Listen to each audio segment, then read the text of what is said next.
So, editing Steph here. The thing that I'm realizing in some of my videos is that there are certain words that I tend to go to in videos. They tend to be different every week. And this week's video is brought to you by the word shenanigans, because apparently I'm ancient and just that's the only word that came to mind multiple times in this video.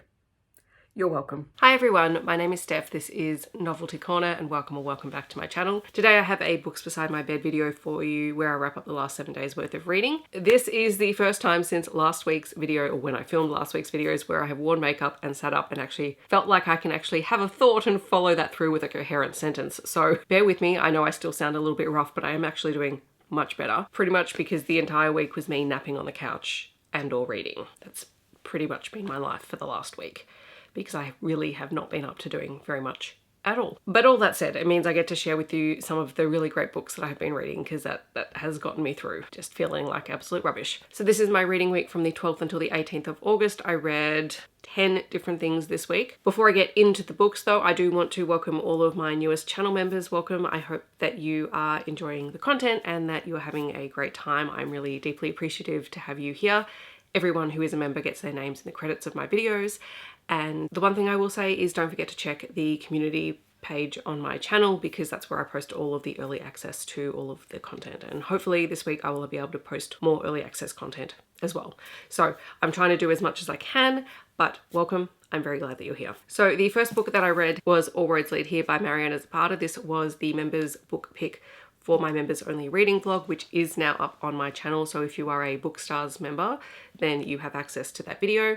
This is my second Mariana Zapata book, and I know Mariana Zapata is very well loved, and I have read When Gracie Met the Grump and this one, and to be honest, those are the two that are of interest to me. Even though I love Mariana Zapata's writing, I'm not so interested in the others unless you guys strongly recommend something. This is the story of Aurora, who has gotten out of a bad relationship and she has returned to the small hometown where she grew up in the hopes of just trying to find herself. And she's rented out this garage apartment, and she gets there and finds out that actually the owner of the house and the garage apartment did not put it up on like an Airbnb site. It was his son.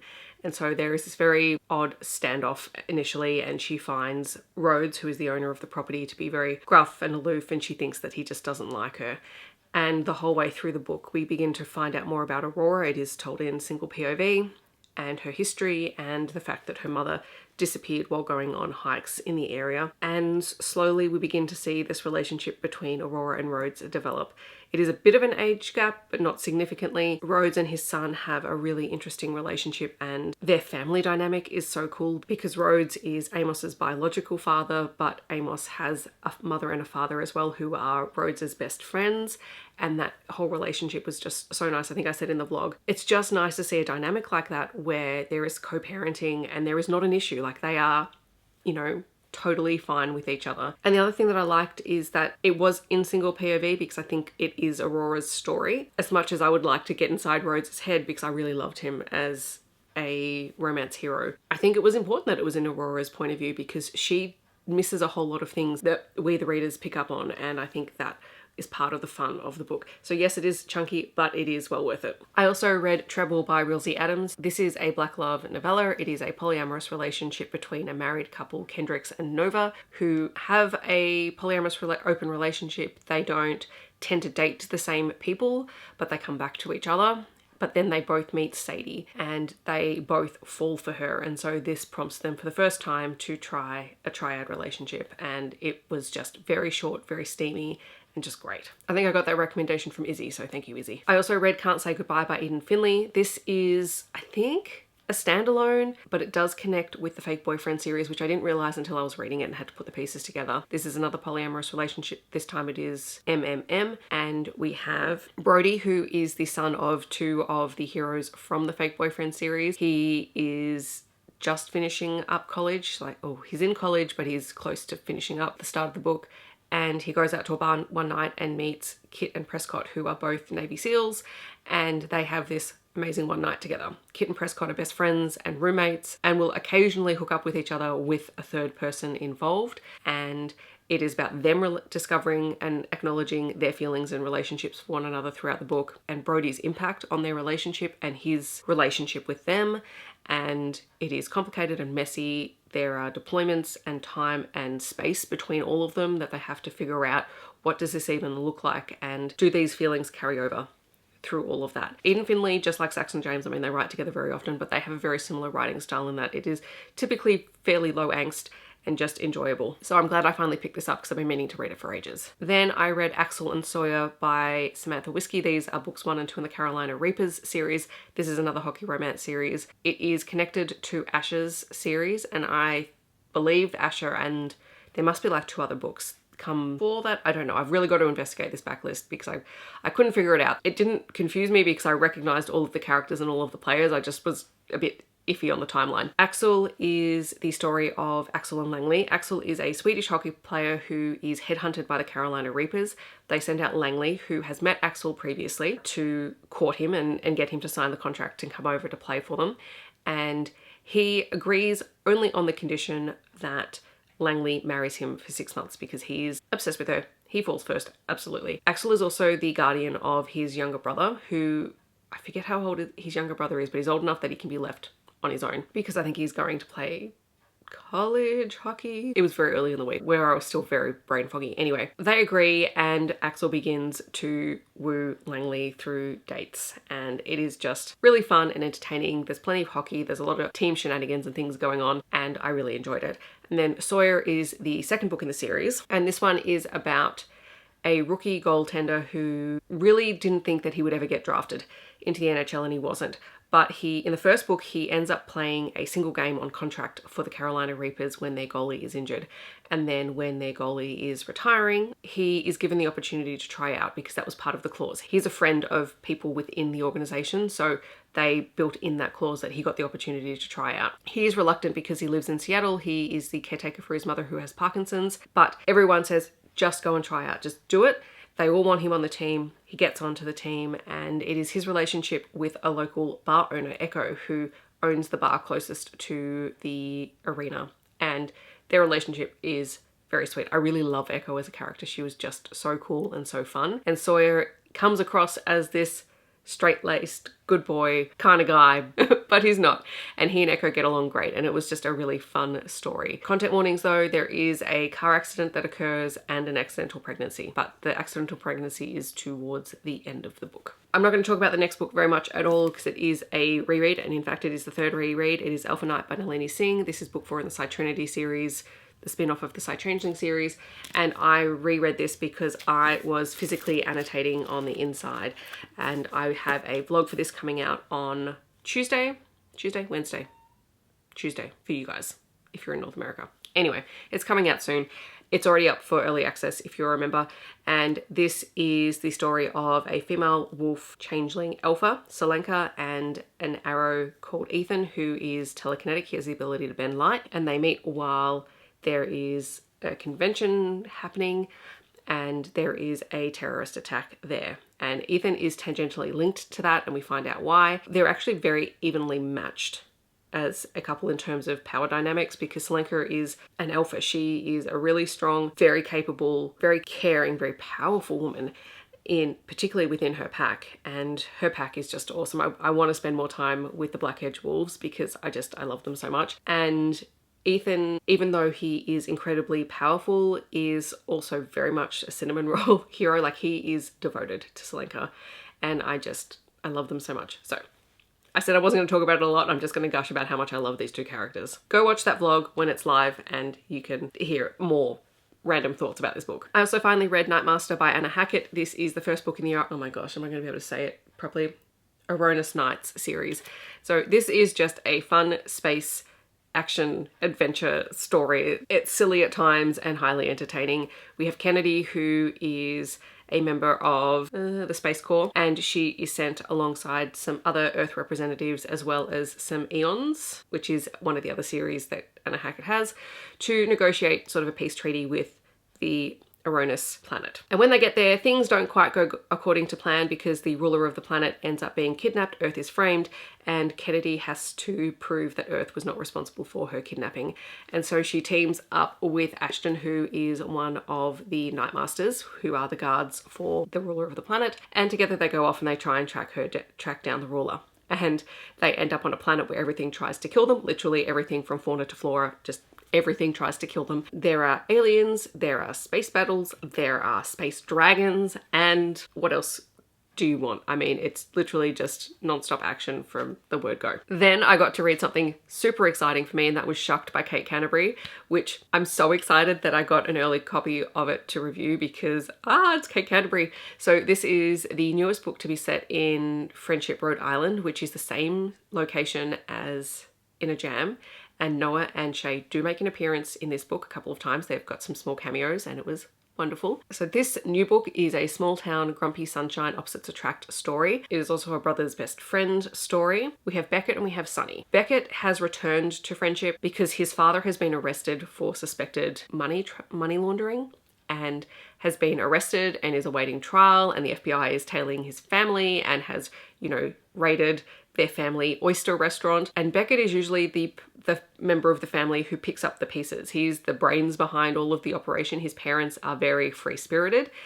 His mother is somewhere where she can't be extradited and can't be found. And Beckett is trying to, piece together their defense and run this oyster restaurant when normally he would be overseas, and I think he does something in finance. Anyway, so he's very straight-laced, very serious, and he comes back to Friendship, and the first thing he notices is that the property next door to the family restaurant has been redone and is now a vegan cafe. And he takes umbrage to the fact that one of the new owners is putting pot plants in a walkway. And so this is the meeting between Beckett and Sunny, who they have met when she was much younger. There is a bit of an age gap in here. Beckett doesn't realize at first that Sunny is the younger sister of his best friend. And the two get into it. These two have the most antagonistic banter initially, and it's great.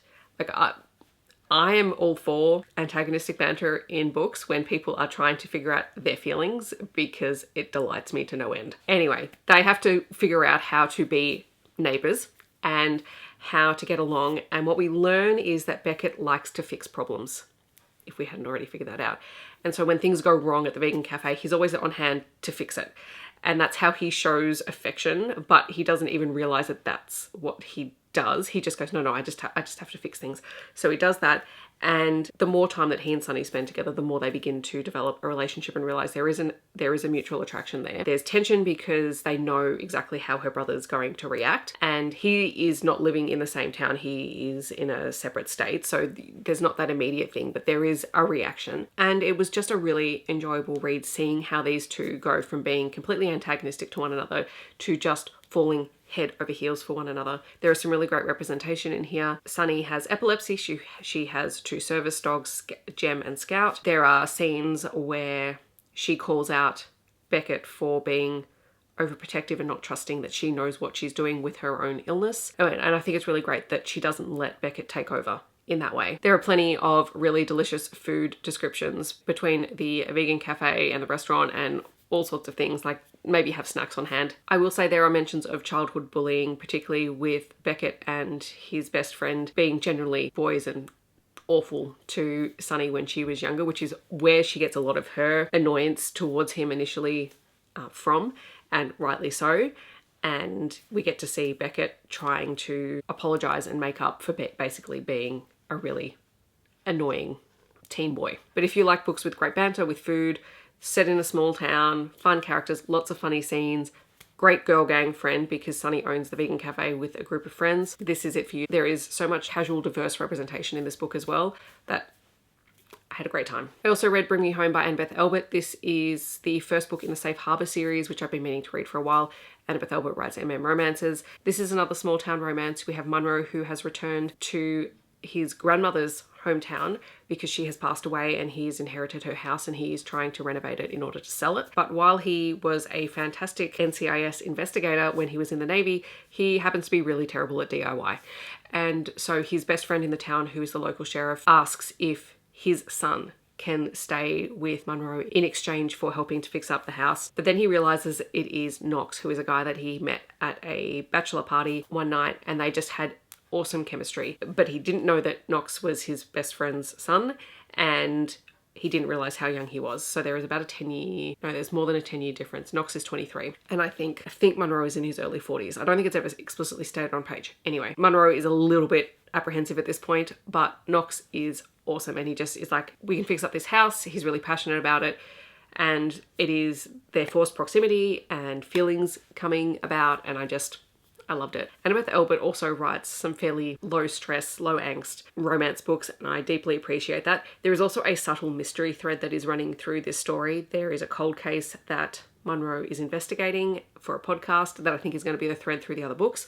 So I'm excited to see where that goes, because we get the start of it, and I'm looking forward to seeing what the answer is. And then the last book that I want to talk about in this video is Trade Deadline by Jodi Oliver, which is a debut book. It is an hockey romance that only came out this past week. I saw it somewhere and just downloaded it because it said low angst, no third act breakup, and that was pretty much all I needed to hear because of my week. So this is the story of Blaine, who is an NHL player who has gotten some bad press. He wakes up one morning and one of his sexual exploits has posted things online, and the team is livid about the publicity and the optics of it, and the trade deadline is coming up, and so he's basically told to pull his head in, to get his act together and to just stop with the shenanigans. And he agrees. Then he sees this guy in the stands at one of his games and then meets him at a bar after the game and is turned down. And Blaine never gets turned down. But Alex doesn't want to just be a one-night stand. He doesn't want a playboy, and he knows that that is what Blaine's reputation is. And so he turns him down. And Blaine just cannot get over this. And all of his friends and his twin brother, who is the goalie for the team as well, just give him so much shit about this. As the fates would have it,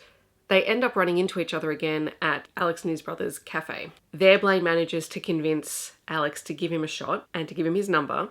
And then what follows is a range of truly bad pickup lines via text, which is hilarious, and eventually culminates in Alex agreeing to go on a date. The two then begin to work out that they actually genuinely like one another and they make each other laugh. And it was just really sweet and light-hearted and fluffy, and that's all I wanted.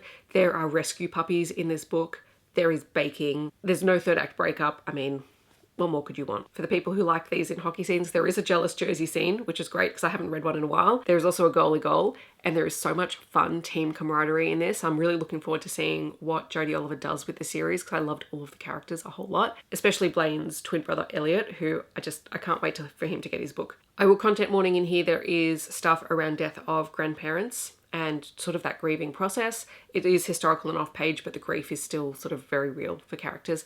And there is also discussions around financial stress, particularly for Alex and his brother's business. So just be aware of that going into it. So those are the books that I have read this week. In the comments, I'd love to know if you've read any of them or if you're planning on picking them up. I'll leave all the links down below. If you'd like to let me know that you're here but you don't want to leave a comment, feel free to leave a tree emoji down below. Otherwise, I hope that wherever you're in the world, you're staying safe and healthy, and I will see you in my next video. Thanks so much for watching. Bye everyone.